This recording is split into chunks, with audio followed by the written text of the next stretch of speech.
أعوذ بالله من الشيطان الرجيم. அஸ்ஸலாமு அலைக்கும் வரஹ்மத்துல்லாஹி வபரகாத்துஹு. அன்பார்ந்த அல்லாஹ்வின் நல்லடியார்களே, அந்த ஏகரனின் சாந்தியும் சமாதானம் நம்ம மீது உண்டாவதாக. அவன் ஏற்படுத்தி கொடுத்த இந்த மார்க்கத்தின் வழியிலே நடக்கக்கூடியவர்களாக என்றென்றும் நம்மை அவன் ஆக்கியருள்வானாக என்று பிரார்த்தித்துக் கொண்டவனாக இந்த உரையை ஆரம்பம் செய்கிறேன். இந்த சமுதாயத்திலே நடக்கக்கூடிய அவலங்களை பார்க்கும் பொழுது திருமறை குர்ஆனுக்கு மாற்றமாகவும் அதன் தொடர்ச்சியாக நபிகளாருடைய வார்த்தைகளுக்கு மாற்றமாகவும் நடக்கக்கூடிய செயல்களிலே, குறிப்பாக இந்த மாதம் சஃபருடைய மாதம் பீடை மாதம் என்று சொல்லக்கூடியதாகவும், பீடை என்கின்ற ஒரு நாள், கெட்ட நாள் உண்டு இந்த மார்க்கத்திலே என்று புகுத்தக்கூடியதையும் பார்க்க முடிகிறது. பொதுவாகவே இஸ்லாமிய மார்க்கத்தை எடுத்துக்கொண்டீர்கள் என்று சொன்னால், ஜோசியம், ஜாதகம், நல்ல நேரம், கெட்ட நேரம், பறவை சகுனம் இதை போன்ற எதுவுமே கிடையாது என்பதை தெளிவுபடுத்தக்கூடிய மார்க்கம். அப்படி அதற்கு இடம் கொடுக்காத, முகாந்திரம் இல்லாத இந்த இஸ்லாமிய மார்க்கத்திலே ஒரு நாள் கெட்ட நாளாக இருக்கிறது, அந்த நாள் கெட்ட நாட்கள் என்பது நம் வாழ்வில் வரும் என்பதை சொல்லக்கூடியதை பார்க்கிறோம். அப்படி மார்க்கத்தில் இல்லாத ஒன்றை புகுத்துவதை இந்த மார்க்கம் ஏற்றுக்கொள்வது கிடையாது. நபிகள் நாயகம் ஸல்லல்லாஹு அலைஹி வஸல்லம் அவர்கள் கூறும் பொழுது, சஃபா என்கின்ற கிழக்கு திசை காற்றின் மூலம் வெற்றி அளிக்கப்பட்டேன் என்று அவருடைய வெற்றியை கூறும் பொழுது, அதன் தொடர்ச்சியாக ஆது சமுதாயத்தினர் தபூர் என்கின்ற மேற்கு திசை காற்றினால் அழிக்கப்பட்டார்கள் என்று சொல்லப்படுகிறது. அவர்கள் செய்த காரியத்திற்காக அவர்களுக்கு கிடைத்த தண்டனை என்ன? சபூர் என்கின்ற மேற்கு திசை காற்று, அதன் மூலம் அழிக்கப்பட்டார்கள். அது அவர்கள் செய்த தவறுக்கான கூலியாக இருந்தது. ஒருத்தர் தவறு செய்தால் அதை தண்டனையா கொடுப்பாங்க. ஒருத்தர் வாகனத்துல வராரு, ஹெல்மெட் போடாம போறாரு, அப்போ அந்த காவல்துறையார என்ன செய்வாங்க? ஹெல்மெட் போடாததுக்கு தண்டனையா கொடுப்பாங்க. அதனால அதே போல எல்லா நாளும் எனக்கு அவரிடம் செல்லும் போதெல்லாம் கெட்ட நாட்கள் தான் என்று சொன்னால் அது தவறு. அடுத்த நாள் போகும்போது ஹெல்மெட்டை போட்டுட்டு போய்க்கணும். இதை எச்சரிக்கையான ஒரு மனிதனுடைய செயல்பாடு. ஒரு தவறை செய்தால் எதற்கு தண்டனை கிடைக்கிறதோ அதை மாற்றிக்கொள்ள வேண்டும் என்பதுதான் இங்கே சொல்லப்படுவது. அப்போ இங்கே இவங்க என்ன செய்யறாங்கன்னு கேட்டீங்கன்னா, ஒரு வசனத்தை எடுத்துடுறாங்க. திருமறை குர்ஆன்ல அங்கே இருக்கக்கூடிய ஒரு 2 தொடர்புடைய வசனங்களை எடுத்துக்கொண்டு 54வது அத்தியாயம் 19வது வசனத்தை எடுத்துக்கொள்றான்னு வச்சுக்கோமே. தொடர்ந்து துர்பாகியமாக இருந்த ஒரு நாளில் அவர்களுக்கு எதிராக கடும் சப்தத்துடன் காற்றை நாம் அனுப்பினோம் அப்படின்னு சொல்றாங்க.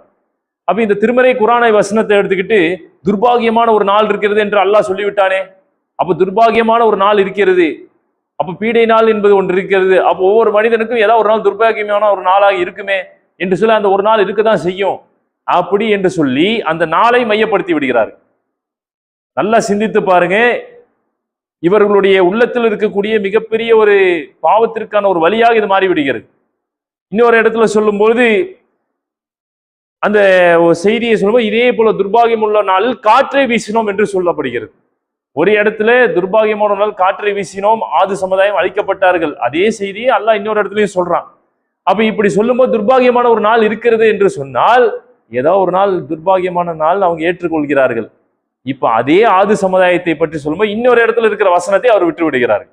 ஒன்றை ஏற்றுக்கொள்கிறார்கள், இன்றை விட்டு விடுகிறார்கள். என்ன செய்யறாங்க?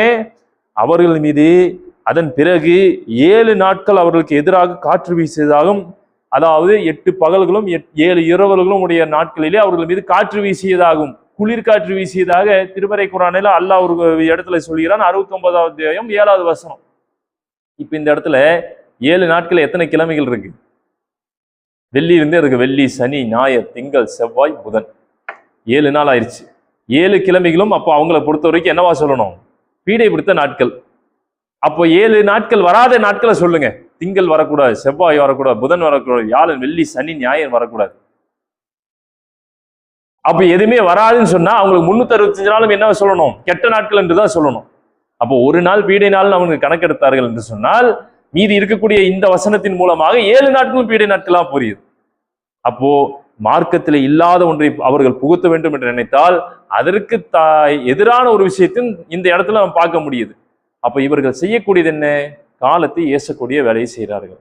இந்த மார்க்கத்தில் தெளிவா என்ன சொல்றாங்கன்னு கேட்டீங்கன்னா, மழை வந்ததுன்னா மழையை ஏசக்கூடாது, காய்ச்சல் வந்துச்சுன்னா காய்ச்சல் ஏசக்கூடாது, காலத்தை ஏசாதீர்கள். அப்படின்னு அல்லாஹ் சொல்லியிருக்கான். ஏன் ஆதமின் மகன் காலத்தை ஏசுவதன் மூலம் என்னை ஏசுகிறார், இந்த காலமாக நான் இருந்து கொண்டிருக்கிறேன் என்று அல்லாஹ் சொல்லக்கூடிய அந்த காலத்தை அவர்கள் ஏசுகிறார்கள், திட்டுகிறார்கள்.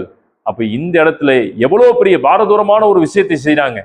படைத்த இறைவனையே துதிக்கக்கூடியவர்களா இருக்க வேண்டியதை விட்டுவிட்டு தூற்றக்கூடியவர்களா மாறிவிடுகிறார்கள்.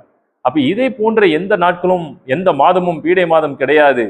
அதே போல இந்த மாதத்தை கல்யாணம் வைக்காதீங்க, பீட மாசமா போச்சு, எந்த நல்ல காரியங்களை செய்யாதீங்க அப்படின்னு தடுக்கப்பட்டது எதுவுமே கிடையாது. நபிகள் நாயகம் ஸல்லல்லாஹு அலைஹி வஸல்லம் அதை தெளிவாக என்ன சொல்லியிருக்காங்க, இந்த நாட்கள் இந்த மாதங்களிலே திருமணம் செய்யலாம் என்பதற்கு ஆதாரங்கள் இனி வரக்கூடிய நாட்கள்ல நம்ம சொல்லுவோம். ஆகவே அந்த வகையிலே எந்த ஒரு மாதமும் பீடை மாதம் கிடையாது, எந்த நாட்களையும் பீடை மாதம் என்று சொல்ல கிடையாது.